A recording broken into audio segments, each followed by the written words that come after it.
नमस्कार प्यारे साथियों, कैसे हैं आप लोग। उम्मीद है शानदार, जिंदाबाद, जबरदस्त होंगे और बहुत ही बेहतरीन तरीके से अपनी तैयारी में लगे होंगे, है ना।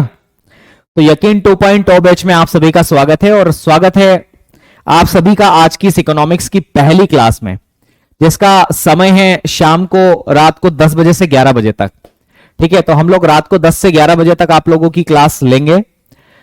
यह जरूर है, आपकी एग्जाम डेट जो है वो अचानक से बम फोड़ दी है ना। तो इस बारे में हम भी समझते हैं, जानते हैं, और इतना जल्दी एग्जाम ले लेगा भरोसा नहीं था, बिल्कुल भी नहीं था कि यार इतना जल्दी ही एग्जाम हो जाएगी।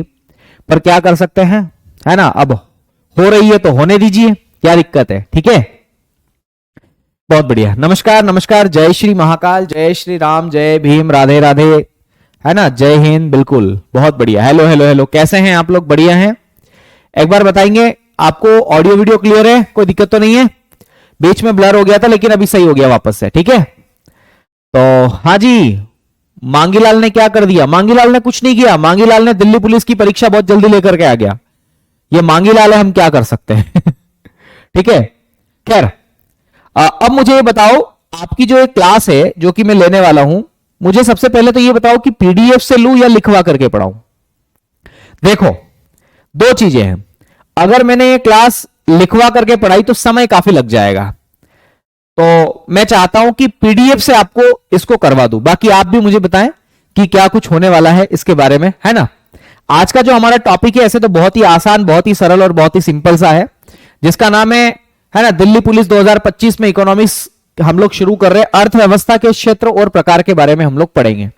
ठीक है, मैं पीडीएफ से आपको पढ़ा देता हूं, मजबूरी है, बिल्कुल नहीं पढ़ा था, मेरा मन बिल्कुल नहीं होता है पीडीएफ से पढ़ाने का, पर क्या कर सकते हैं, जब स्थिति ऐसी हो तो फिर हमें काम वैसा करना पड़ता है। चिंता मत करो, हर चीज समझ में आएगी, आसान सी भाषा में समझाऊंगा।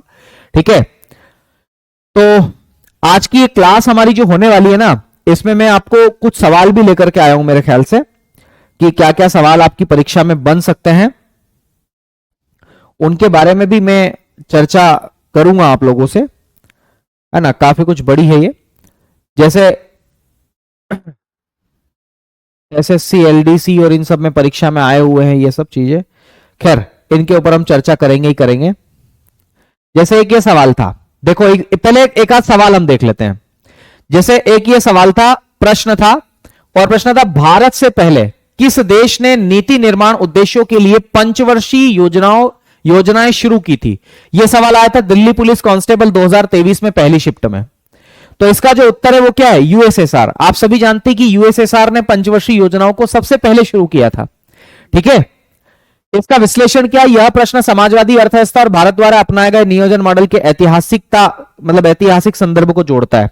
तो ऐसे कुछ सवाल पूछे गए थे। ठीक है ना, तो तमाम बातें हैं जिसके बारे में मुझे आपको पढ़ाना है।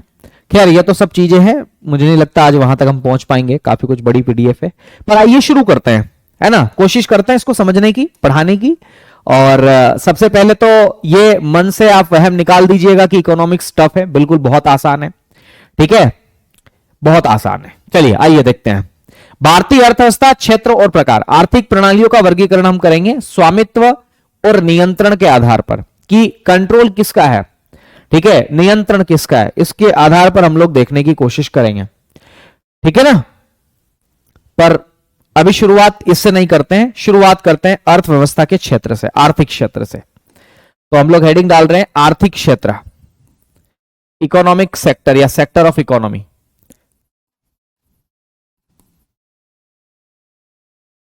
आर्थिक क्षेत्र,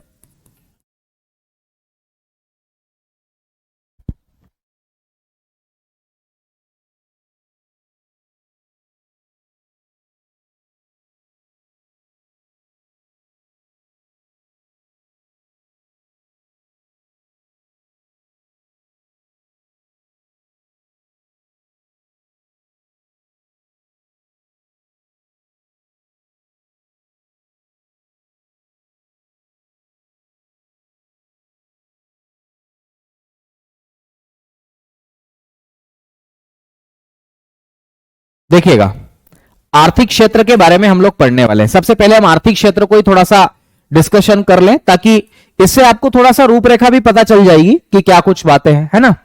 तो आर्थिक क्षेत्र या इसी को सेक्टर ऑफ इकोनॉमी, तो सेक्टर ऑफ इकोनॉमी के नाम से आप इसे जानते हैं। आर्थिक क्षेत्र का मतलब क्या है? ऐसे क्षेत्र जिसका संबंध धन से हो, पैसों से हो, अर्थ से हो, तो सेक्टर ऑफ इकोनॉमी आप उसे कहते हैं। तो जिन क्षेत्रों का संबंध किससे हो? धन से हो, उन्हें हम आर्थिक क्षेत्र के नाम से जानते हैं। तो अगर मैं सिंपल सी परिभाषा आप लोगों की यहां पर पे लिखाऊं, तो मैं लिखवा सकता हूं कि जिन क्षेत्रों का संबंध धन से है, जिन क्षेत्रों का संबंध, जिन क्षेत्रों का संबंध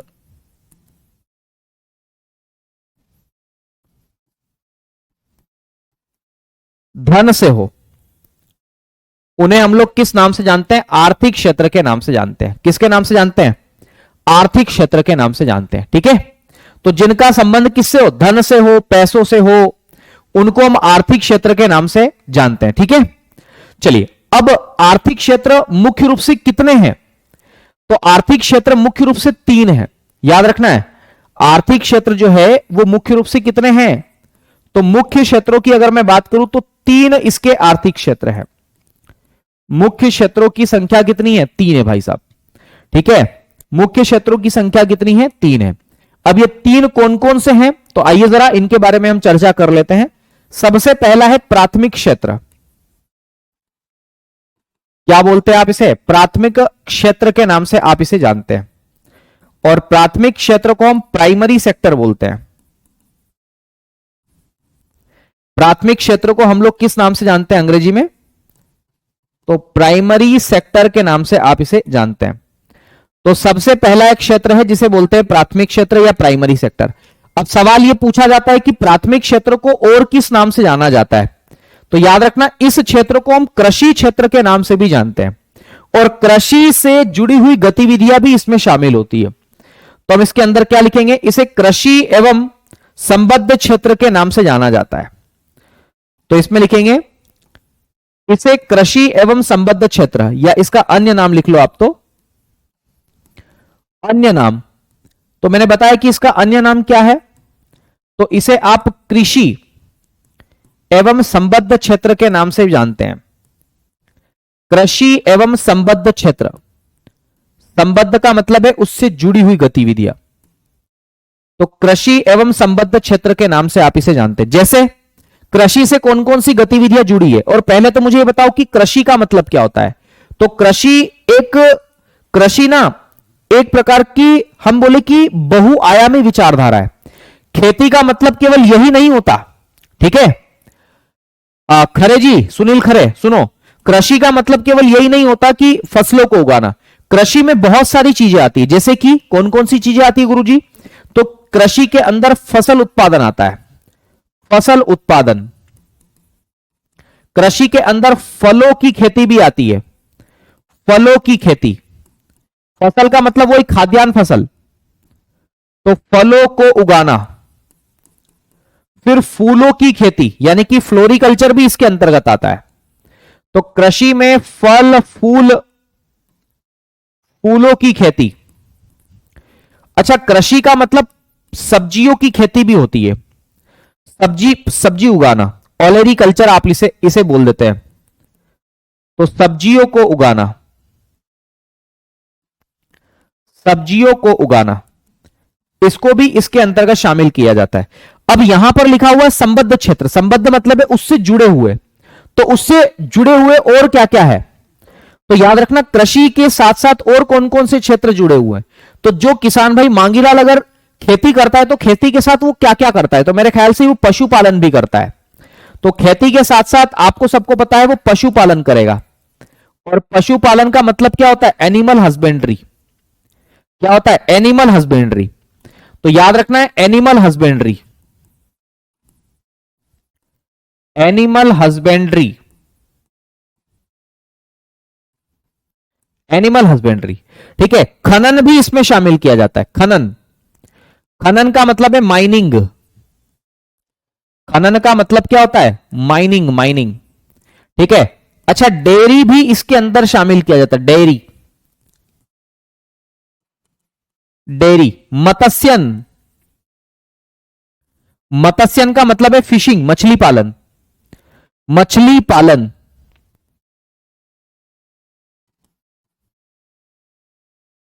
मछली पालन, तो ये सारी की सारी चीजें जो है ना वो इसके अंतर्गत आती है।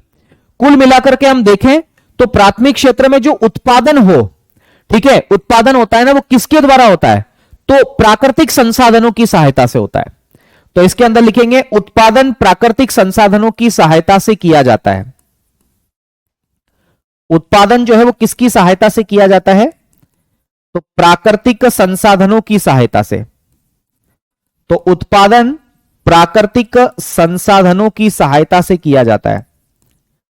उत्पादन प्राकृतिक संसाधन, नेचुरल रिसोर्सेस की सहायता से किया जाता है, की सहायता से किया जाता है। ठीक है, तो इसके अंदर उत्पादन किसकी सहायता से किया जाता है, तो प्राकृतिक संसाधनों की सहायता से किया जाता है ना। फिर दूसरा प्राथमिक क्षेत्र जो है, इस प्राथमिक क्षेत्र में, इस प्राथमिक क्षेत्र का देश की जीडीपी में सबसे कम योगदान है।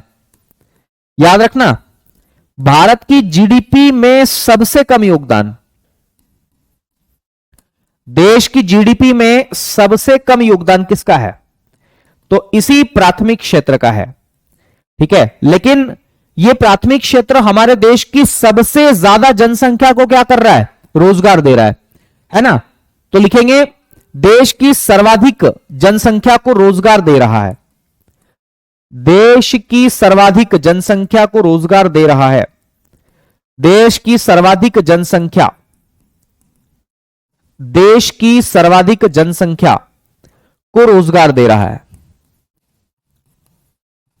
को रोजगार, एम्प्लॉयमेंट है ना, रोजगार प्रदान कर रहा है। और अगर सवाल यह पूछा जाए कि बताओ हमारे देश की सबसे ज्यादा जनसंख्या किस क्षेत्र पर निर्भर है, तो प्राथमिक क्षेत्र पर ही निर्भर है, लगभग 50% से ज्यादा इसके ऊपर निर्भर है। ठीक है, तो मैं अगला बिंदु यह लिख सकता हूं कि देश की सर्वाधिक जनसंख्या, देश की सर्वाधिक जनसंख्या इस पर निर्भर है, इस क्षेत्र पर निर्भर है। देश की सर्वाधिक जनसंख्या इस क्षेत्र पर निर्भर है। ठीक है, और इसके बारे में अगर कहीं से सवाल आते हैं तो वो ये क्षेत्र है, ये उदाहरण है। उदाहरण से सवाल बहुत सारे आते हैं, तो अगर पूछा जाए कि इसके क्या क्या उदाहरण हैं, तो आपको याद रखना है इसके अंतर्गत, प्राथमिक क्षेत्र के अंतर्गत क्या क्या आता है।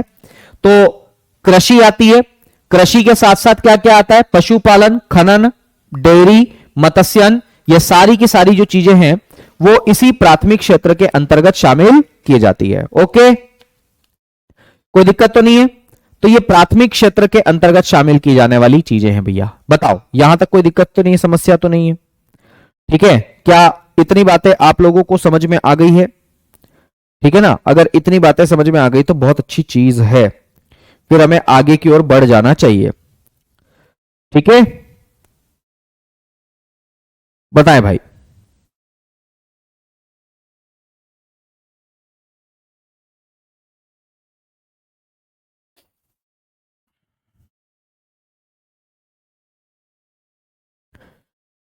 ठीक है, ओके, चलिए। हां, आप चाहें तो इसके अंदर वानिकी भी लिख सकते हैं, है ना, वानिकी लिख लो, चाहो तो जोड़ लो इसके अंदर वानिकी। वानिकी का मतलब है फॉरेस्ट्री, फॉरेस्ट्री। बागवानी भी आप इसमें लिख सकते हैं, खनन लिख सकते हैं, डेयरी लिख सकते हैं। ठीक है, कई सारी चीजें इसके अंतर्गत आ सकती है। तो ये इसके उदाहरण है भैया। ठीक है ना, उम्मीद करता हूं ये बात आपको समझ में आ गई होगी। अब हम बात करते हैं दूसरे क्षेत्र की, जिसे उद्योग क्षेत्र के नाम से आप इसे जानते हैं। ठीक है, तो अगला सेक्टर हम लोग बातचीत करते हैं, और उस क्षेत्र का नाम क्या है, तो उद्योग क्षेत्र। तो दूसरा लिखेंगे जिसे द्वितीय क्षेत्र के नाम से भी जाना जाता है। तो हमने लिखा है द्वितीय क्षेत्र, द्वितीय क्षेत्र।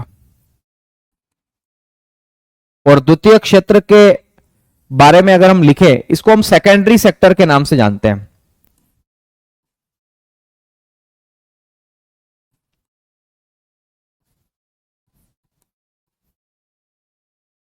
Secondary sector. इस द्वितीय क्षेत्र को और किस नाम से जाना जाता है? तो याद रखना, इसको हम बोलते हैं उद्योग क्षेत्र। इसका अन्य नाम क्या है? तो इसका अन्य नाम क्या है भैया? तो याद रखना, इसको हम उद्योग क्षेत्र के नाम से भी जानते हैं। उद्योग क्षेत्र यानी कि इंडस्ट्रियल सेक्टर। किस नाम से जाना जाता है इसे? इंडस्ट्रियल सेक्टर के नाम से जानते हैं, इंडस्ट्रियल सेक्टर। दूसरा, इसी क्षेत्र को हम विनिर्माण क्षेत्र के नाम से भी जानते हैं, मैन्युफैक्चरिंग सेक्टर। ठीक है, तो याद रखना, इसे विनिर्माण क्षेत्र के नाम से भी जाना जाता है, विनिर्माण क्षेत्र। विनिर्माण क्षेत्र या फिर इसी को हम मैन्युफैक्चरिंग सेक्टर के नाम से भी जानते हैं। तो मैन्युफैक्चरिंग सेक्टर, उद्योग क्षेत्र बोलते हैं, इसी को विनिर्माण क्षेत्र भी बोलते हैं। इसका एक और नाम है, इसको माध्यमिक क्षेत्र के नाम से भी जाना जाता है, मिडिल सेक्टर, माध्यमिक क्षेत्र। इसको मिडिल सेक्टर के नाम से भी जाना जाता है। क्यों? क्योंकि ये प्राथमिक और तृतीयक दोनों के बीच में है, इसीलिए इसे माध्यमिक क्षेत्र के नाम से भी जाना जाता है। ठीक है, दूसरी बात समझने की है थोड़ी सी यहां पर, और वो बात यह है कि इस क्षेत्र को कच्चा माल की प्राप्ति कहां से होती है? तो याद रखना है, कृषि से होती है। तो लिखेंगे इसे कच्चे माल की प्राप्ति, इसे कच्चे माल की प्राप्ति। कच्चे माल का मतलब होता है रॉ मटेरियल। इसे कच्चे माल की प्राप्ति प्राथमिक क्षेत्रों से होती है, प्राइमरी सेक्टर से होती है। कच्चे माल की प्राप्ति प्राथमिक क्षेत्र से होती है, प्राथमिक क्षेत्र से होती है। तो इसको कच्चे माल की प्राप्ति कहां से होती है? प्राथमिक क्षेत्र से होती है। दूसरी बात आपको ये याद रखना है कि जो उद्योग क्षेत्र है, सेकेंडरी सेक्टर है, इसमें वैल्यू एडिशन किया जाता है। ठीक है, तो लिखेंगे इसमें मूल्यवर्धन, इसमें मूल्यवर्धन, मूल्यवर्धन का मतलब होता है वैल्यू एड या वैल्यू एडिशन। इसमें मूल्यवर्धन किया जाता है।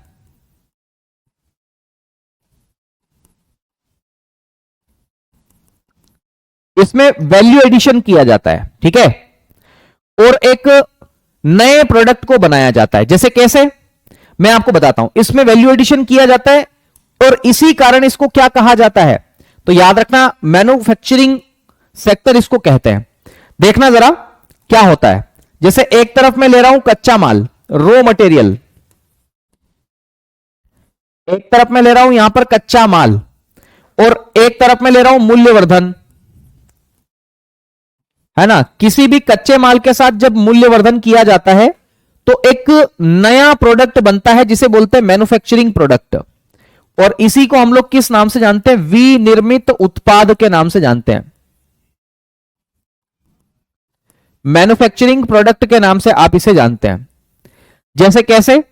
जैसे खेतों से हमें कच्चे माल की प्राप्ति हुई है, ऐसा मैं मान करके चलता हूं कि खेतों से हमें कपास की प्राप्ति हुई, तो इस कपास के साथ जब हम वैल्यू एडिशन करेंगे, ये वैल्यू एडिशन हमने की, तो इस कपास से हम लोग शर्ट बना सकते हैं, कपड़ा बना सकते हैं। कहने का मतलब मेरा ये है, बना सकते हैं कि नहीं बना सकते? बोले हां सर बना तो सकते हैं।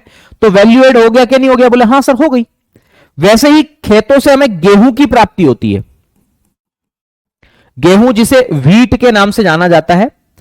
इसके साथ भी जब वैल्यू को ऐड किया जाता है तो हम लोग आटा बना लेते हैं, हम लोग ब्रेड बना लेते हैं, हम लोग बिस्किट बना लेते हैं। बना लेते कि नहीं बना लेते हैं? तो बिस्किट की प्राप्ति हमने की कि नहीं की? बोले हां सर कर ली। ठीक है, तीसरी बात, ठीक है, ओके। फिर तीसरी बात क्या है? सुनना मेरी बात को। तीसरी बात यह है, जैसे हम लोग गन्ना की प्राप्ति करें। गन्ना मतलब शुगर केन, गन्ने का मतलब क्या है? Sugar cane. तो अगर हमने शुगर केन की प्राप्ति करी और शुगर केन को, गन्ना को हम लोग कहां पर ले गए? मशीनों में ले गए, उसके साथ वैल्यू को ऐड हमने किया, तो गन्ने से हम लोग क्या बना लेंगे, शक्कर बना लेंगे, शक्कर। या गन्ने से हम लोग क्या बना लेंगे, गुड़ बना लेंगे। बना लेंगे कि नहीं बना लेंगे, बिल्कुल। तो मतलब हमने क्या किया, इस रॉ मटेरियल के साथ में वैल्यू को ऐड किया, तो हमने एक मैन्युफैक्चरिंग प्रोडक्ट को बना लिया, और इसीलिए इसे मैन्युफैक्चरिंग प्रोडक्ट के नाम से जानते हैं। ठीक है, आ गई बात समझ में? तो इतनी बातें मैंने आपको यहां पर बताने की कोशिश की है। उम्मीद करता हूं ये सारी की सारी बातें आपको यहां तक समझ में आई होगी। ठीक है ना भाई साहब, यहां तक की बातें समझ में आ गई आप लोगों को? बहुत बेसिक सी और बहुत आसान सी चीज मैंने आपको यहां पर समझाने की कोशिश की है। ठीक है, चलिए। बच्चा कह रहा है कि सर पहले इसका सिलेबस बता दीजिए। भाई सिलेबस भी बता देंगे, चिंता मत करो, क्लास के अंत में मैं आपको सिलेबस भी बता दूंगा। ठीक है, हालांकि कुछ भी नहीं है सिलेबस में, पर फिर भी मैं आपको एक बार सिलेबस इसका डिस्कशन कर दूंगा कि क्या क्या इसका सिलेबस रहेगा अर्थशास्त्र का, है ना। या मैं बता ही देता हूं, पहले इसके एग्जाम्पल हम समझ लें, उसके बाद सिलेबस डिस्कशन कर दूंगा। अब इसके अंदर उदाहरण क्या क्या आएंगे, तो याद रखना उदाहरण में हम लोग क्या क्या लिखने वाले हैं। ठीक है, इसके अंदर उदाहरण में हम लोग क्या क्या लिखने वाले हैं, इस सेकेंडरी सेक्टर में क्या क्या एग्जाम्पल आने वाले हैं। तो जितने भी उद्योग है, सभी उद्योग और कारखाने, ऑल इंडस्ट्रीज, सभी उद्योग एवं कारखाने, या मील बोल सकते हैं, सभी उद्योग एवं कारखाने, कारखाने है ना, मील भी आप इसे कह सकते हैं, वो सारे के सारे इसके अंतर्गत आने वाले। जैसे कैसे, तो याद रखना, जैसे मैं बात करूं एमएसएमई उद्योग की, तो जैसे मैं बात कर रहा हूं एमएसएमई की, एमएसएमई को हम लोग किस नाम से जानते हैं, micro small and medium enterprises. इसे हम लोग किस नाम से जानते हैं, तो याद रखना micro small and medium enterprise. अभी के लिए इतना समझे कि एमएसएमई कोई उद्योग होता है। जब मैं उद्योग क्षेत्र आपको पढ़ाऊंगा तो एमएसएमई के बारे में बताऊंगा। आप लोग फुल फॉर्म जरूर याद करके आना, जब अपने नोट्स रिवीजन करो तो एमएसएमई का फुल फॉर्म करके याद आना। इसके अलावा लौह इस्पात उद्योग, आयरन एंड स्टील इंडस्ट्रीज, लौह इस्पात उद्योग बोलते हैं आप इसे, लौह इस्पात उद्योग, इसको हम बोलते हैं iron and steel industries, iron and steel industries. ठीक है, आयरन एंड स्टील इंडस्ट्रीज के नाम से आप इसे जानते हैं, आयरन एंड स्टील इंडस्ट्रीज। इसके अलावा अगर मैं बात करूं तो चीनी कारखाना, चीनी कारखाना, घड़ी उद्योग, चीनी कारखाना लिखेंगे, फिर लिखेंगे घड़ी उद्योग। जितने भी उद्योग है ना, घड़ी उद्योग है ना, साइकिल उद्योग, साइकिल उद्योग, दिया सलाई उद्योग, जितने भी उद्योग है, जितने भी कारखाना है, तांबा उद्योग है ना, खनन उद्योग, जितनी भी चीजें अगर जिसमें उद्योग आ जाए, इसका मतलब है वो सेकेंडरी सेक्टर का हिस्सा है। वो किसका हिस्सा है, सेकेंडरी सेक्टर का हिस्सा है। ओके, आ गई बात समझ में, कोई दिक्कत तो नहीं है? चलिए, ठीक है ना। चलिए, उम्मीद करता हूं ये बात आपको समझ में आ गई होगी। तो उद्योग क्षेत्र का अन्य नाम क्या है, इसे हम लोग और किस किस नाम से जानते हैं, तो याद रखना इंडस्ट्रियल सेक्टर बोलते हैं, मैन्युफैक्चरिंग सेक्टर बोलते हैं, इसी को मिडिल सेक्टर के नाम से भी जाना जाता है। ठीक है, इसके उदाहरण क्या क्या है वो भी मैंने आपको यहां पर बताने की कोशिश की है, और साथ ही साथ इसके सारे उदाहरण मैंने आपको यहां पर लिखवा भी दिए। चलिए भाई, अब अगला है जिसे हम बोलते हैं तृतीय क्षेत्र। किसके नाम से जानते हैं उसे, तृतीय क्षेत्र के नाम से भी आप इसे जानते हैं। तो तीसरा लिखेंगे, तीसरा मुख्य क्षेत्र है तृतीय क्षेत्र, और तृतीय क्षेत्र को हम लोग किस नाम से जानते हैं, चिंता मत करो, पीडीएफ से ही आपको पढ़ाऊंगा। ठीक है, ये तो केवल ट्रेलर था भाई। टर्शियरी सेक्टर आप इसे बोलते हैं, टर्शियरी सेक्टर, टर्शियरी सेक्टर, तृतीय क्षेत्र के नाम से आप इसे जानते हैं। किसके नाम से जानते हैं, तृतीय क्षेत्र, टर्शियरी सेक्टर। और इसी को हम लोग किस नाम से जानते हैं, तो याद रखना इसको हम सेवा क्षेत्र के नाम से भी जानते हैं। इस तृतीय क्षेत्र को हम लोग किस नाम से जानते हैं, इसका अन्य नाम क्या है, तो इसका अन्य नाम है सेवा क्षेत्र। इसका अन्य नाम क्या है, तो इसी को हम सर्विस सेक्टर या सेवा क्षेत्र के नाम से जानते हैं। इसी को हम सर्विस सेक्टर या सेवा क्षेत्र के नाम से जानते हैं। क्यों बोलते हैं इसको सेवा क्षेत्र, क्योंकि ये प्राइमरी सेक्टर और सेकेंडरी सेक्टर दोनों को सर्विस प्रोवाइड करता है। ठीक है, दोनों को ही क्या करता है, सर्विस प्रोवाइड करता है। तो इसमें लिखेंगे यह दोनों क्षेत्रों को, यह प्राथमिक एवं द्वितीयक दोनों को सेवा प्रदान करता है। तो यह प्राथमिक एवं द्वितीयक दोनों को सेवा प्रदान करता है, दोनों को सेवा प्रदान करता है, दोनों को सेवा प्रदान करता है। ठीक है, तो प्राइमरी और सेकेंडरी दोनों को सर्विस प्रोवाइड करता है। दूसरी बात मेरे साथियों, इस तृतीय क्षेत्र का, इस सेवा क्षेत्र का, टर्शरी सेक्टर का हमारे देश की जीडीपी में सबसे ज्यादा योगदान है। ठीक है, तो आप लोगों से बात करूंगा लास्ट 2 मिनट में, 2 से 3 मिनट में। अभी आप पढ़ने पर थोड़ा सा फोकस करें। ठीक है, तो इसमें लिखेंगे, क्या लिखेंगे, इस क्षेत्र का देश की जीडीपी में सर्वाधिक योगदान है। इस क्षेत्र का देश की जीडीपी में सर्वाधिक योगदान है, देश की जीडीपी में सर्वाधिक योगदान है, सर्वाधिक योगदान है। तो अगर पूछा जाए कि बताओ किसका सबसे ज्यादा योगदान है देश की जीडीपी में, तो इसी क्षेत्र का सबसे ज्यादा योगदान है देश की जीडीपी में। यह बात आपको याद रखना है। ठीक है, लेकिन एक और बात मैं आपको बता दूं, महत्वपूर्ण बात है, हमारे देश की सबसे कम जनसंख्या इस सेवा क्षेत्र में काम करती है। तो लिखेंगे हमारे देश की सबसे कम जनसंख्या, है ना, least population are depending on service sector.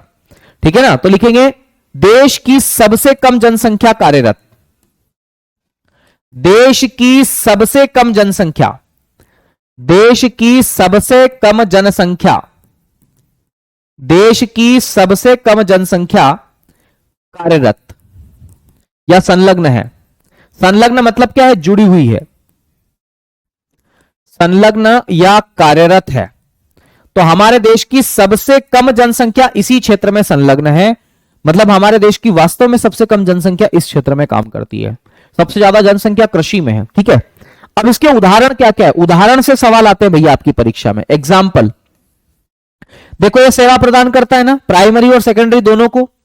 मुझे एक बात बताओ, जो बैंकिंग है ना, बैंकिंग वो भी एक सेवा प्रोवाइडर, सर्विस प्रोवाइडर है। ठीक है, तो इसका सबसे बड़ा एग्जाम्पल है बैंकिंग।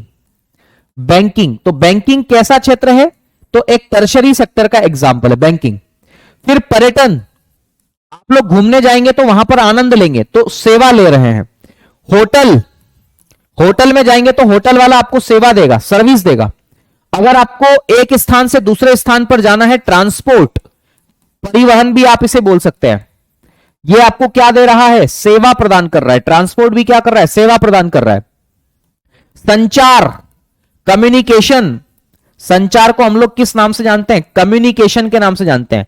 तो यह भी क्या प्रदान कर रहा है आप लोगों को, सेवा प्रदान कर रहा है। ठीक है, संचार, कम्युनिकेशन आप इसे बोलते हैं। इसके अलावा अगर मैं बात करूं तो और आपका इंश्योरेंस, बीमा क्षेत्र, इंश्योरेंस वो भी आपको क्या देता है, सेवा देता है। आप कभी बीमार पड़ गए तो आपको इंश्योरेंस क्या देगा, सेवा देगा। ठीक है, नेटवर्क, ठीक है, नेटवर्क, नेटवर्क या नेटवर्क की जगह आप लिखो कोचिंग या एजुकेशन लिखो, एजुकेशन। एजुकेशन आप पढ़ रहे हो तो आप मुझसे सेवा ले रहे हो। हॉस्पिटल आपको क्या देता है, सेवा देता है। हॉस्पिटल भी आपको सेवा दे रहा है, सर्विस प्रोवाइडर है। एटीएम बूथ, एटीएम बूथ भी आपको क्या दे रहा है, सेवा दे रहा है। सिविल सर्वेंट, ये भी आपको क्या दे रहे हैं, सेवा दे रहे हैं। सिविल सर्वेंट, चाहे वो आईएएस हो, पीसीएस हो, पुलिस हो, है ना, पुलिस भी इसी में आएगी, याद रखना है। पुलिस, डिफेंस, डिफेंस का मतलब है सेना, वो भी आपको क्या कर रही है, सेवा दे रही है, सेवा। तो जितनी भी चीजें हैं वो सारे के सारे इसके अंतर्गत आने वाली है। ठीक है, एटीएम मशीन, इंटरनेट भी आपको सेवा दे रहा है, ये भी बिल्कुल सही है। इंटरनेट आपको क्या दे रहा है, सर्विस दे रहा है, जिसकी वजह से आप क्लास ले पा रहे हो। ठीक है, तो ये सारे के सारे इसके क्या होने वाले हैं, एग्जाम्पल होने वाले हैं। सारे के सारे इसके क्या होने वाले हैं, एग्जाम्पल होने वाले। पोस्ट ऑफिस भी इसका बेस्ट एग्जाम्पल है। ठीक है, तो ये सारे के सारे सर्विस सेक्टर के एग्जाम्पल मैंने आपको बताने की कोशिश की। उम्मीद करता हूं आपको ये बात समझ में आ गई होगी। ठीक है, अब देखना, मेरी बात को थोड़ा सा सुनना अच्छे से। आप लोग कई देर से कमेंट कर रहे हैं, सर इसका सिलेबस बता दो, सिलेबस बता दो। लो भाई, ये रहा इसका सिलेबस, दिल्ली पुलिस का सिलेबस। ठीक है, ये दिल्ली पुलिस का सिलेबस है। ठीक है ना, आप इसको देख लेना, आपकी एग्जाम में कहां कहां से सवाल आते हैं। जैसे मैं आपको थोड़ा सा डिस्कशन करवा देता हूं, अर्थशास्त्र के कुछ सिद्धांत हैं, वहां से भी सवाल आते हैं आपकी परीक्षा में। तो अर्थशास्त्र के सिद्धांत जैसे मांग का नियम क्या है, आपूर्ति के नियम क्या है, मांग की लोच क्या है ना। फिर पूछा जा सकता है कि आपका प्रतिस्थापन का सिद्धांत क्या है, ऐसे कुछ सवाल पूछे जा सकते हैं। ठीक है, तो अर्थशास्त्र के सिद्धांत इसमें आते हैं। अर्थव्यवस्था के प्रकार एवं क्षेत्र, अर्थव्यवस्था कितने प्रकारों की होती है, अर्थव्यवस्था के कौन कौन से क्षेत्र हैं, कौन किसका एग्जाम्पल है, ऐसे सवाल आते हैं। राष्ट्रीय आय और उसका मापन कैसे किया जाता है, वहां से सवाल आते हैं। पंचवर्षीय योजना और नीति आयोग से सवाल आते हैं आपकी परीक्षा में। मुद्रा और बैंकिंग से सवाल आते हैं। रिजर्व बैंक ऑफ इंडिया क्या है, नाबार्ड की स्थापना किसने की, कब की, कैसे की, वो सब बातें किस समिति की सिफारिश पर, है ना। रीजनल रूरल बैंक क्या होती है, वो सब सवाल यहां से बनते हैं। सीआरआर, एसएलआर, इनके पूर्ण रूप क्या है, रेपो रेट क्या होती है, ऐसे सवाल आपकी परीक्षा में आते हैं। मुद्रास्फीति क्या होती है, मुद्रास्फीति को कैसे मापा जाता है, यहां से भी सवाल आते हैं। कैपिटल मार्केट जैसे एनएसई, बीएसई, सेबी का मुख्यालय, सेबी के कौन प्रमुख है, ऐसे ऐसे सवाल भी आपकी परीक्षा में यहां से आपको देखने को मिलेंगे। बजट से देखने को मिलेंगे, fiscal deficit, public debt, finance commission, इनसे सवाल आते हैं आपकी परीक्षा में। टैक्सेशन से सवाल आते हैं, विशेष रूप से जीएसटी से, टैक्सेशन सिस्टम से आते हैं सवाल, प्रणालियां कौन कौन सी है, ऐसे भी सवाल आपकी परीक्षा में यहां पर बनते हैं। जनसंख्या और नगरीकरण यानी कि वही जनगणना वाला चैप्टर, यहां से सवाल आते हैं। गरीबी और बेरोजगारी से सवाल आए हैं, हालांकि कम आए हैं गरीबी और बेरोजगारी से, लेकिन सवाल आए हैं। भुगतान संतुलन, बीओपी, व्यापार समझौते क्या क्या है, बहुत सारी रिपोर्ट से सवाल आते हैं। रिपोर्ट और सूचकांक कि भारत का इस रिपोर्ट में क्या है ना, रिपोर्ट में क्या कौन सा स्थान है, वैसे सवाल। राष्ट्रीय संगठन से सवाल आते हैं। योजनाएं बोलते हैं जिसे आप, मनरेगा योजना, है ना, मुद्रा योजना, स्वामित्व योजना का संबंध किससे है, ऐसी स्कीम से भी सवाल आते हैं। इंटरनेशनल ऑर्गेनाइजेशन से सवाल आते हैं, आईएमएफ, वर्ल्ड बैंक, स्थायी सदस्य वगैरह वगैरह, इनसे संबंधित। इंडस्ट्रियल सेक्टर से सवाल आते हैं। उद्योग विविध का मतलब होता है जो बचा कुचा पार्ट है। तो ये आपका एक पूरा सिलेबस है, ठीक है, इकोनॉमिक्स का। ये सारे पार्ट आपको पढ़ने हैं, ठीक है, ये सारे पार्ट आपको क्या करने, पढ़ने। चिंता मत करो, पढ़ाएंगे, चिंता करने की जरूरत नहीं है, ठीक है। आ गई बात समझ में। चलिए भाई, तो इतनी बातें मैंने आपको यहां पर बता दी तृतीय क्षेत्र के बारे में। तो तृतीय क्षेत्र में ये सारी की सारी चीजें आपको यहां पर देखने को मिलेगी, ठीक है। ओके, कोई दिक्कत वाली बात तो नहीं है, बताओ, कोई समस्या वाली बात तो नहीं है ना। यहां तक अगर किसी को कोई समस्या हो तो मुझे बताओ, अगर नहीं है तो मेरे ख्याल से काफी अच्छा है। अब हम अगले टॉपिक की ओर बढ़ सकते हैं, कोई दिक्कत वाली बात नहीं है ना। तो अर्थव्यवस्था के क्षेत्रों के बारे में हम लोग अब चर्चा करने वाले हैं, ठीक है। चलिए,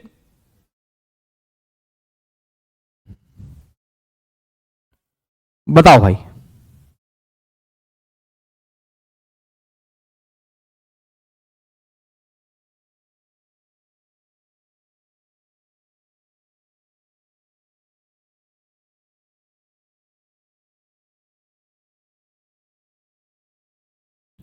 ठीक है ना।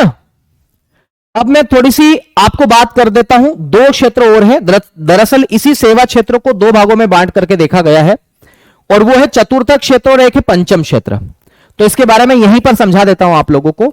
लिखेंगे सर्विस सेक्टर को, यानी कि सेवा क्षेत्र को दो भागों में बांटा गया है, दो भाग में बांटा गया है, दो भाग में बांटा गया है। सबसे पहला जो भाग है उसे आप लोग बोलते हैं चतुर्थक क्षेत्र। किस नाम से जानते हैं आप उसे? चतुर्थक,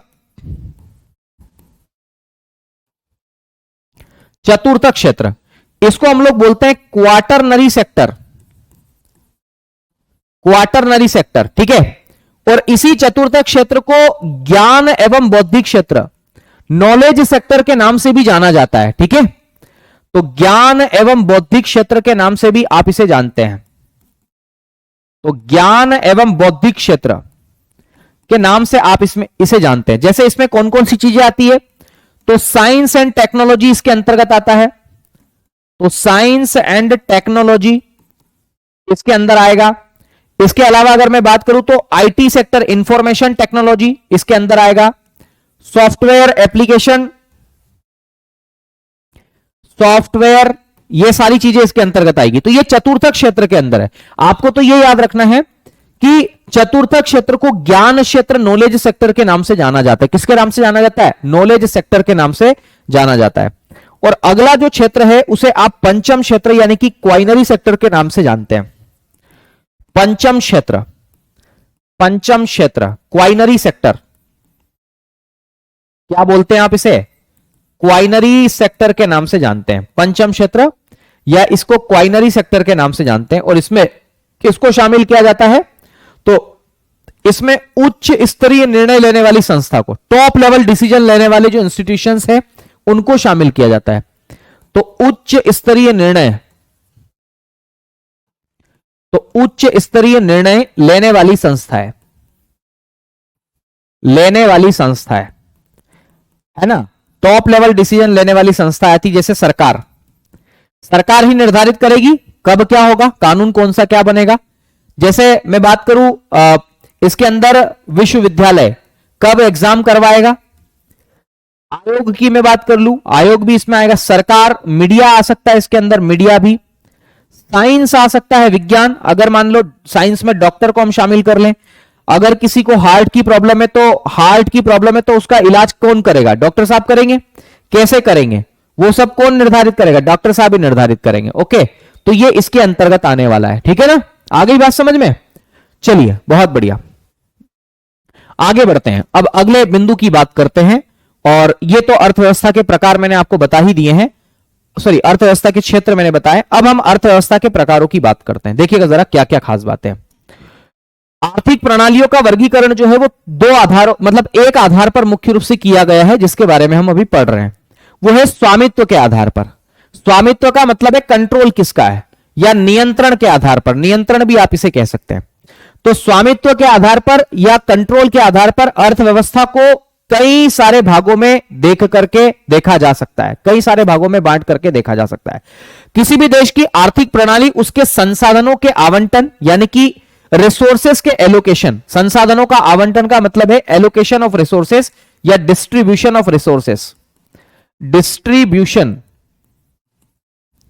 ऑफ रिसोर्सेस, इसको हम अंग्रेजी में बोलते हैं, थोड़ा सा ज्यादा जटिल हो जाएगा आप लोगों के लिए, इसलिए इसको लिखवा दे रहा हूं, ठीक है। डिस्ट्रीब्यूशन ऑफ रिसोर्सेस आप इसे बोलते हैं, संसाधनों का आवंटन, उत्पादन, प्रोडक्शन, याद रखना इसको प्रोडक्शन बोलते हैं, और वितरण, डिस्ट्रीब्यूशन के तंत्र को परिभाषित करता है। अब याद रखना है, अगर मैं बात करूं कि देश के अंदर जो रिसोर्सेस है और उन पर किसका कंट्रोल है, तो देश के अंदर संसाधनों पर किसका कंट्रोल है, तो देश के अंदर संसाधनों पर अगर सरकार का कंट्रोल है, अगर गवर्नमेंट का कंट्रोल है, तो उस देश की इकोनॉमी को हम लोग किस नाम से जानते हैं, तो उसे हम बोलते हैं राज्य आधारित अर्थव्यवस्था।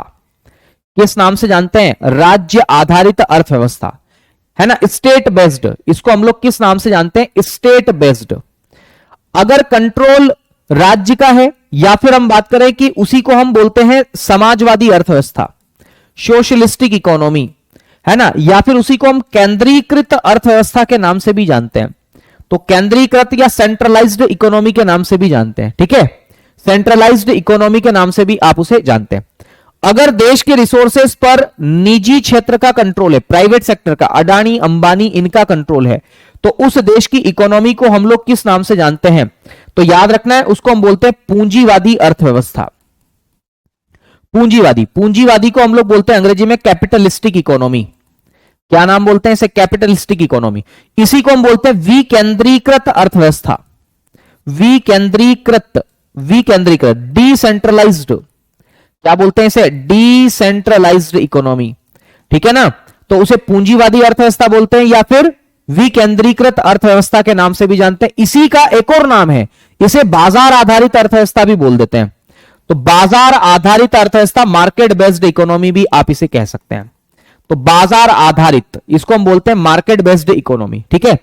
अगर देश के रिसोर्सेस के ऊपर सरकार और निजी क्षेत्र दोनों का कंट्रोल है, ठीक है, ओके, दोनों का कंट्रोल है, तो सरकार एवं निजी क्षेत्र दोनों का अगर इस पर कंट्रोल है, सरकार एवं निजी क्षेत्र दोनों का अगर इस पर कंट्रोल है, तो उस देश की इकोनॉमी को हम किस नाम से जानते हैं, तो उसको मिश्रित अर्थव्यवस्था या मिक्स्ड इकोनॉमी के नाम से जानते हैं। किसके नाम से जानते हैं, मिक्स्ड इकोनॉमी, या फिर इसी को हम लोग किस नाम से जानते हैं भैया, मिश्रित अर्थव्यवस्था के नाम से जानते हैं। ओके, जिसमें सरकार एवं निजी क्षेत्र दोनों मिलकर के किसी भी देश के अंदर, ठीक है, देश के अंदर क्या करते हैं, तो रिसोर्सेस पर कंट्रोल करते हैं। बताओ यहां तक कोई दिक्कत किसी को, प्लीज एक बार मुझे बताओ, यहां तक कोई समस्या आप लोगों को, ठीक है, कोई समस्या वाली बात तो नहीं है, बताएंगे एक बार। ओके, तो उम्मीद करता हूं ये सारी की सारी बातें आपको समझ में आ गई होगी। आ गई समझ में? बताओ भैया, समझ में आ गई आप लोगों को? तो अब हम इनके बारे में एक एक के बारे में थोड़ा सा यहां पर जानकारी लेकर के देखने की कोशिश करते हैं कि क्या क्या कुछ खास खास बातें हैं इनके अंदर जिनके बारे में हमें जानकारी लेनी चाहिए। ओके, बहुत बढ़िया, शानदार।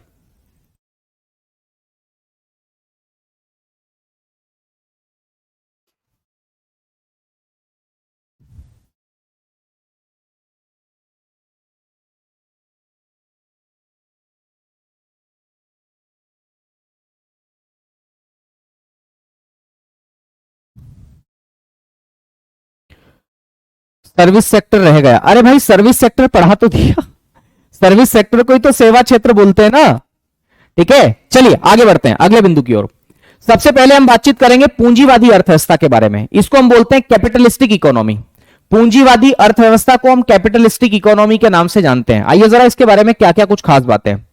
सबसे पहली बात तो यह है कि पूंजीवादी अर्थव्यवस्था जो है ना, उसी को हम बाजार अर्थव्यवस्था या मार्केट इकोनॉमी के नाम से जानते हैं। क्यों जानते हैं, क्या कारण है, वो सब बातें मैं आपको बताऊंगा। ठीक है, दूसरी बात, इसी को मुक्त उद्यम प्रणाली या फ्री एंटरप्राइजेस सिस्टम के रूप में भी जाना जाता है। ठीक है, आधुनिक विश्व की सबसे प्रभावशाली आर्थिक प्रणालियों में से एक इसे माना जाता है। बहुत इंपॉर्टेंट है, याद रखना है आप लोगों को। अच्छा, इसको बाजार आधारित अर्थव्यवस्था क्यों बोलते हैं, इसका कारण सुनो। इनको मार्केट बेस्ड इकोनॉमी इसलिए कहते हैं क्योंकि इसमें जो है आर्थिक प्रणालियों पर, ठीक है, आर्थिक प्रणाली इकोनॉमिक सिस्टम पर किसका कंट्रोल होता है, बाजार का। तो आर्थिक प्रणाली पर बाजार का नियंत्रण होता है, बाजार का नियंत्रण होता है। ठीक है, आर्थिक प्रणाली का मतलब है किस वस्तु का उत्पादन होगा, उत्पादन किसका होगा, पहला प्रश्न। उत्पादन कैसे होगा, कब होगा, इन सब पर किसका कंट्रोल होता है, तो निजी क्षेत्र का कंट्रोल होता है। ठीक है, निजी क्षेत्र का कंट्रोल होता है। इसीलिए आप इसे किस नाम से जानते हैं, तो पूंजीवादी अर्थव्यवस्था के नाम से जानते हैं। तो पूंजीवादी अर्थव्यवस्था को बाजार अर्थव्यवस्था के नाम से जाना जाता है, याद रखना है। दूसरी बात, एडम स्मिथ जो है वो इसके जनक है। तो पूंजीवादी अर्थव्यवस्था के जनक कौन है, अगर सवाल यह पूछा जाए तो क्या जवाब देंगे? तो पूंजीवादी अर्थव्यवस्था के जनक है एडम स्मिथ। एडम स्मिथ पूंजीवादी अर्थव्यवस्था के जनक कौन है, कैपिटलिस्टिक इकोनॉमी के फादर कौन है, एडम स्मिथ है। ठीक है, एडम स्मिथ कहां के रहने वाले हैं, स्कॉटलैंड के रहने वाले हैं। कहां के रहने वाले हैं, स्कॉटलैंड के निवासी हैं, याद रखिएगा भैया। कहां के रहने वाले हैं, ये स्कॉटलैंड के रहने वाले हैं। ठीक है, और इनकी बुक का नाम क्या है, इनकी बुक का नाम है wealth of Nations. Wealth of Nations का प्रकाशन कब किया गया, इसको कब पब्लिश किया गया, तो याद रखना वेल्थ ऑफ नेशन को पब्लिश किया गया था 1776 में। कब किया गया था, 1776 में इसको पब्लिश किया गया था। और इसी किताब में इन्होंने अदृश्य हाथ, इनविजिबल हैंड के सिद्धांत का प्रतिपादन किया था। अब आपके मन में सवाल आएगा कि सर इनविजिबल हैंड का मतलब क्या होता है। अदृश्य हाथ का मतलब होता है डिमांड एंड सप्लाई, ऐसे हाथ जो दिखाई ना दे। मुझे एक बात बताओ, डिमांड एंड सप्लाई दिखाई देती है क्या? बिल्कुल नहीं दिखाई देती। और यही अदृश्य हाथ प्राइस को डिटरमाइन करते हैं। किसी भी देश की इकोनॉमी के अंदर कीमतों का निर्धारण इन्हीं अदृश्य हाथों की सहायता से किया जाता है। आगे बात समझ में, इन्हीं की सहायता से किया जाता है, अदृश्य हाथों की सहायता से ही उत्पादन किया जाता है। Demand and supply. अब देखो कीमतों का निर्धारण कैसे होगा, अभी ठंड है, ठंड के दिनों में स्वेटर की डिमांड ज्यादा है और उनकी मार्केट में सप्लाई कम है, उसकी वजह से कीमतें क्या हो जाएगी, ज्यादा हो जाएगी। बताओ, तो डिमांड ज्यादा होने से प्राइस बढ़ती है कि नहीं बढ़ती? बोले हाँ बढ़ती है सर। गर्मी के दिनों में स्वेटर की डिमांड क्या हो जाती है, कम हो जाती है, और दुकानों पर स्वेटर भरी होती है, इसकी वजह से वो चीजें सस्ते में मिलती है। ठीक है, अभी ठंड है तो ठंड में चाय की डिमांड क्या रहती है, ज्यादा रहती है, तो चाय की कीमत ज्यादा होगी। गर्मी के दिनों में चाय की डिमांड क्या हो जाती है, कम हो जाती है। आ गई बात समझ में? तो यह बात आपको याद रखना है। ठीक है, ओके, बढ़े आगे। चलिए अगली बात हम करते हैं मेरे दोस्त, इसकी क्या क्या विशेषताएं हैं, इस पूंजीवादी अर्थव्यवस्था की मुख्य विशेषताएं और तंत्र क्या क्या वो देखें। सबसे पहली विशेषता है इस पूंजीवादी अर्थव्यवस्था में निजी स्वामित्व होता है, प्राइवेट ओनरशिप होती है ना, इंडिविजुअल ओनरशिप भी आप इसे कह सकते हैं, व्यक्तिगत स्वामित्व भी इसके अंदर होता है। तो सवाल पूछा जा सकता है कि किस अर्थव्यवस्था में व्यक्तिगत स्वामित्व होता है, तो व्यक्तिगत स्वामित्व किसमें होता है, तो याद रखना है व्यक्तिगत स्वामित्व जो है वो पूंजीवादी अर्थव्यवस्था में होता है। ठीक है, किसमें होता है, पूंजीवादी अर्थव्यवस्था में। तो पूंजीवाद में, कैपिटलिस्टिक इकोनॉमी में उत्पादन के जितने भी साधन हैं, उत्पादन के मुख्य रूप से 4 साधन है भैया। कौन कौन से, एक भूमि है ना, एक कारखाना, मशीनरी और पूंजी है। इन पर किसका कंट्रोल होगा, तो निजी व्यक्तियों का या निजी कंपनियों का स्वामित्व होगा। मुझे एक बात बताओ, भारत में टाटा, अंबानी, बिड़ला, ये सब क्या है, निजी क्षेत्र है।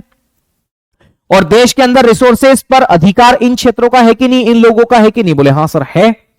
तो याद रखना निजी स्वामित्व होता है पूंजीवादी अर्थव्यवस्था में, इंपॉर्टेंट बात है भैया। तो पूंजीवादी अर्थव्यवस्था में किसका स्वामित्व होता है, संसाधनों पर किसका नियंत्रण होता है, तो निजी क्षेत्र का नियंत्रण होता है। किसका नियंत्रण होता है, निजी क्षेत्र का नियंत्रण होता है, याद रखना है।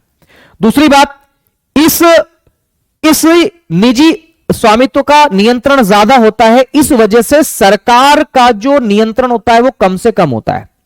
कम से कम सरकार केवल और केवल रेगुलेटरी, नियामक की भांति, दादाजी की भांति कार्य करती है कि सरकार एक लठ लेकर के खड़ी है ना, और बाकी सारे प्राइवेट सेक्टर के लोग काम कर रहे हैं।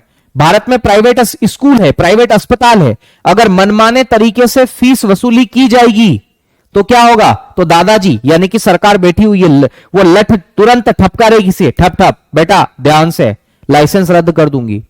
तो दादाजी नियामक की भांति में, रेगुलेटरी की भांति में, वैसे ही सरकार क्या है, इसमें सरकार की भूमिका नियामक तक सीमित होती है। सरकार कंट्रोल नहीं करती, सरकार ये नहीं कहती कि तुम ये विषय पढ़ाओ, कि तुम ये मत पढ़ाओ, कि तुम इतने मिनट की क्लास लो, कि नहीं। सरकार क्या कहती है, सरकार कहती है मैं देख रही हूं, तुम जनता के साथ धोखा मत करना बस केवल। तो सरकार नियामक की भांति कार्य करती है, स्वामित्व सरकार का नहीं होता है, केवल रेगुलेटरी की भांति वो कार्य करती है। ठीक है, अगली बात समझ में। अगली बात, पूंजीवादी अर्थव्यवस्था की दूसरी विशेषता है लाभ कमाना, मोस्ट इंपॉर्टेंट। यह सवाल कई बार पूछा जाता है कि बताओ पूंजीवादी अर्थव्यवस्था जो है उसकी क्या विशेषता, उसका उद्देश्य क्या है, तो लाभ कमाना। प्राइवेट स्कूल इसलिए मार्केट में चल रहे हैं ताकि वो ज्यादा से ज्यादा पैसा कमा सके, प्राइवेट अस्पताल इसलिए चल रहे हैं ताकि वो ज्यादा से ज्यादा मात्रा में पैसा कमा सके। तो प्राइवेट स्कूल हो, प्राइवेट अस्पताल हो, चाहे कोई भी चीज हो, कोचिंग सेंटर हो, चाहे मैं बात करूं लाइब्रेरी हो, ठीक है, कोई दुकान हो, तो दुकान भी इसलिए चलाई जा रही है ताकि क्या हो सके, ज्यादा से ज्यादा लाभ कमाया जा सके। तो याद रखना लाभ का उद्देश्य इनका होता है आर्थिक गतिविधि यानी कि इकोनॉमिक एक्टिविटीज का प्राथमिक संचालन लाभ कमाना होता है। इसीलिए तो कोई व्यक्ति कोई उद्देश्य से काम करता है। मैं आपको पढ़ा रहा हूं, मैं निजी क्षेत्र का व्यक्ति हूं, मैं आपका जनता का कल्याण करने के लिए नहीं बैठा हूं, हो जाए एक अच्छी बात है, पर मैं पहले अपना पेट पालने के लिए काम कर रहा हूं। इसका मतलब है कि मैं पहले लाभ कमाने के उद्देश्य से कार्य कर रहा हूं। ठीक है, तो याद रखना है लाभ कमाना इसका क्या है, उद्देश्य है। उद्यमी उन वस्तुओं और सेवाओं का उत्पादन करते हैं जिनकी बाजार में डिमांड है और जिससे वे अधिकतम लाभ अर्जित कर सकते हैं। अब आप मुझे एक बात बताओ, कोरोना आया तो उद्यमी का मतलब है जो रिस्क लेता है, जो उत्पादन करता है, उसे बोलते हैं उद्यमी। कोरोना आया तो लोगों ने मास्क बनाना शुरू कर दिए क्योंकि मास्क अनिवार्य हो गए थे, तो मास्क बनाना शुरू कर दिए। तो याद रखना है मास्क बेच बेच कर लोग करोड़पति बन गए। ठीक है, तो मास्क बेच बेच कर करोड़पति बन गए। तो जिनकी मार्केट में डिमांड होती है उन चीजों का उत्पादन इसके अंदर किया जाता है। तीसरी विशेषता है बाजार तंत्र और मूल्य निर्धारण। देखो बाजार तंत्र, इसमें केंद्रीय नियोजन का अभाव होता है। केंद्रीय नियोजन का मतलब है सरकार का अभाव, सरकार का हस्तक्षेप नहीं होता इसके अंदर, तो केंद्रीय नियोजन का अभाव होता है इसके अंदर। ठीक है, और दूसरी बात, इसमें किस वस्तु का उत्पादन करना है, कैसे करना है और किसके लिए करना है, ये सारे निर्णय किसके द्वारा लिए जाते हैं, मांग और आपूर्ति, डिमांड एंड सप्लाई की शक्तियों के द्वारा ही निर्धारित किए जाते हैं। निजी क्षेत्र इस बात का निर्धारण करता है कि किस वस्तु का उत्पादन होगा, उत्पादन कैसे होगा, मशीनों से होगा, मजदूरों से होगा, कैसे होगा। ठीक है, उत्पादन किसके लिए होगा, बच्चों के लिए होगा तो बच्चों के लिए खिलौने बनाने पड़ेंगे, है ना, युवाओं के लिए होगा तो गैजेट्स बनाने पड़ेंगे। इसके अलावा अगर वृद्धों के लिए, बुजुर्गों के लिए उत्पादन करना पड़ेगा तो हमें किसका उत्पादन करना पड़ेगा, तो हमें दवाइयों का उत्पादन करना पड़ेगा। कुल मिलाकर के मैं कह सकता हूं कि उत्पादन डिमांड एंड सप्लाई पर निर्भर है, अदृश्य हाथ पर निर्भर है। और याद रखना, अगर इसमें किसी वस्तु की मांग बढ़ती है तो उसकी कीमत भी बढ़ जाती है। मैंने कहा ना, कोरोना काल में मास्क की डिमांड बढ़ी तो मास्क की प्राइस भी बढ़ गई, है ना। तो उत्पादकों को अधिक उत्पादन करने के लिए क्या करती है, प्रेरित भी करती है। उम्मीद करता हूं ये सब बातें आपको समझ में आ गई होगी। चौथी विशेषता इसकी प्रतिस्पर्धा। इसमें बहुत ज्यादा कंपटीशन है। पूंजीवाद की आत्मा है प्रतिस्पर्धा, कंपटीशन, ठीक है। तो इसमें मार्केट कंपटीशन अच्छी खासी मात्रा में देखने को मिलता है। उत्पादकों के बीच प्रतिस्पर्धा यह सुनिश्चित करती है कि किन वस्तुओं की गुणवत्ता बनी रहे और कीमतें प्रतिस्पर्धी रहे। देखो, अगर मैं भी यहां पर किसी समोसे कचौरी की दुकान खोल के बैठा हूं, मेरा पड़ोस वाला भी बैठा है, तो हम दोनों के बीच में कंपटीशन है। और कंपटीशन है तो मैं ये सोचूंगा कि मेरा जो प्रोडक्ट है उसकी क्वालिटी अच्छी हो, उसकी गुणवत्ता अच्छी हो, ताकि वो मार्केट के अंदर बनी रहे, ठीक है। तो मार्केट कंपटीशन इसके अंतर्गत नहीं है, सॉरी, पाया जाता है, खतरनाक तरीके से पाया जाता है, ठीक है।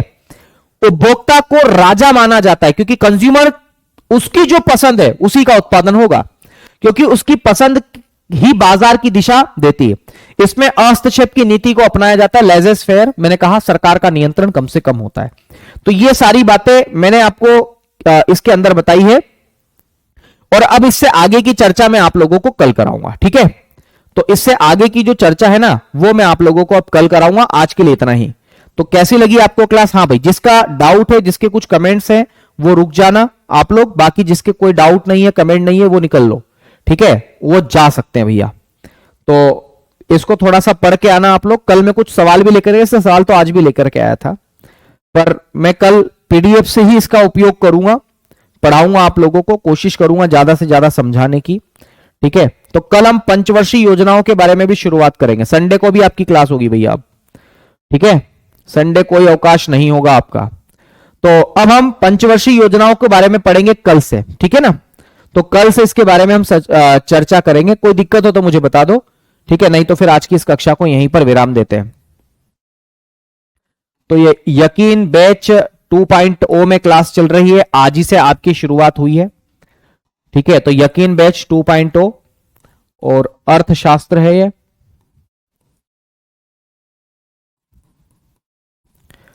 अर्थशास्त्र, और 10 बजे, ठीक है। अब बाकी चर्चा आपसे हम करेंगे कल। तो बाकी आपसे कल रात को 10 बजे फिर से मिलते हैं।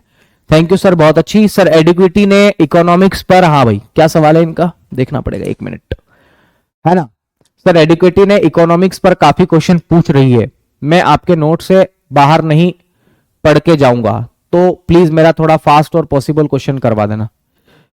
आप कहोगे तो भी करवाएंगे, नहीं कहोगे तो भी करवाएंगे भाई, ठीक है।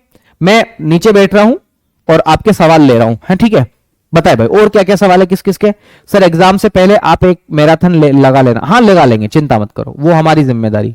कितने नंबर तक आ सकता है? 3 से 4 नंबर तक आ सकता है भैया प्रिंस, शिवांगी, है ना। सर पीडीएफ मिलेगा हमको, आई मीन नोट्स बिल्कुल मिलेंगे, ठीक है। सर प्रैक्टिस के लिए बताइए। प्रैक्टिस तो आपकी चली रही थी ना यूट्यूब पे, आप कर सकते हो। अभी 1 तारीख को नवीन सर का भी प्रैक्टिस सेट आने वाला है, अब देखते हैं क्या होता है। सर जी एग्जाम से पहले फुल मैराथन होगी या एग्जाम से पहले? अभी टीम ने कोई दिशा निर्देश जारी नहीं किया है, पर हाँ आप लोगों के लिए जितना बेहतर हो सकता है उतना बेहतर होगा। सर ये पॉइंट्स इंग्लिश में भी टाइप करवा के दीजिएगा। हाँ रोहित भाई, आपकी कमेंट्स में कब से देख रहा था, इसको मैं कल अंग्रेजी में भी लेके आऊंगा, चिंता मत करो। सर का से कितने क्वेश्चन आते हैं? मैंने कहा 2 से 3 क्वेश्चन आते हैं। ज्योग्राफी की क्लास क्यों नहीं हुई सर? मुझे नहीं पता भाई इस बारे में। सर कट ऑफ कितनी जाएगी मुझे नहीं पता। सर कितने दिन में खत्म करेंगे क्लास? आपके एग्जाम से पहले पहले ओवर कर देंगे, चिंता मत करो, ठीक है। ओके, एक डाउट आपका कॉमन है सर, फाउंडेशन बेस से कर लिया हूं, मुझे फिर से करनी जरूरत है? बिल्कुल नहीं है जरूरत, आप रिवीजन करो केवल, ठीक है। और मैं तो कहूंगा प्रश्नों की प्रैक्टिस करो, ठीक है। ये टॉपिक से सवाल आएंगे ही आएंगे नेहा आपकी। सर स्मार्ट स्टडी करवाना, चारू बिल्कुल। जीडीपी क्या होता है पढ़ेंगे आगे, ड्राइवर पेपर तक हो जाएगा आराम से, है ना। Okay okay sir please important ही करवाना, आज ही बिल्कुल इंपोर्टेंट ही करवाएंगे मयंक भाई, ठीक है। एडवांस पीडीएफ डलवा दिया कीजिए, मुश्किल है ना। जैसे जैसे क्लास होती जाएगी आपकी पीडीएफ डलती जाएगी, ठीक है। Good night good night good night. Sir अर्थशास्त्र से कितने क्वेश्चन आते हैं? गोविंद भाई जवाब दे चुका हूं, थोड़ा फास्ट पढ़ाइए विनय भैया मेरी लिमिट है भाई, इससे ज्यादा नहीं। सर मैं एसएससी फाउंडेशन बैच का हूं, बिल्कुल। ऋतिक आप वहीं से पढ़ लो, यहां पढ़ने की जरूरत नहीं है अब, ठीक है। अगर आपने पढ़ लिया तो बहुत अच्छी बात है। चलिए भाई, तो अब मैं लगभग लोगों की कमेंट भी ले चुका हूं। आप लोगों की जीडीपी का full form gross domestic product होता है भाई, ठीक है। टेलीग्राम ग्रुप नहीं ओपन हो रहा है भाई, हो जाएगा, है ना। टेलीग्राम ग्रुप पर जवाब भी देंगे, चिंता मत करो, ठीक है। सर पूरी इकोनॉमिक्स का वन शॉट मैराथन ले लेना आप चिंता मत करिए, वो सब जिम्मेदारी हमारी है। हाँ जी दुष्यंत भाई, बिल्कुल बिल्कुल बिल्कुल समझता हूँ भाई, आपका भरोसा है, ठीक है। ओके ओके ओके ओके, यकीन बेस से पढ़े हैं, रिवीजन कर सकते हैं। यकीन बेस से पढ़ लिया तो फिर काहे को पढ़ना है यार, टाइम वेस्ट क्यों कर रहे हो, प्रैक्टिस करो ना, ठीक है। हरियाणा पुलिस में भी काम आएगा, अरे भाई सब दूर काम आएगा, एमपी पुलिस भी दे दोगे तो भी काम आ जाएगा। चलिए नमस्कार, शुक्रिया, धन्यवाद, जय महाकाल, राधे राधे, खुश रहिए, मस्त रहिए, स्वस्थ रहिए, व्यस्त रहिए, पढ़ते रहिए पढ़ते रहिए पढ़ते रहिए, और जल्दी से सिलेक्शन लीजिए, सम्मान समारोह में आपसे मुलाकात करेंगे। चलिए नमस्कार, शुक्रिया, धन्यवाद।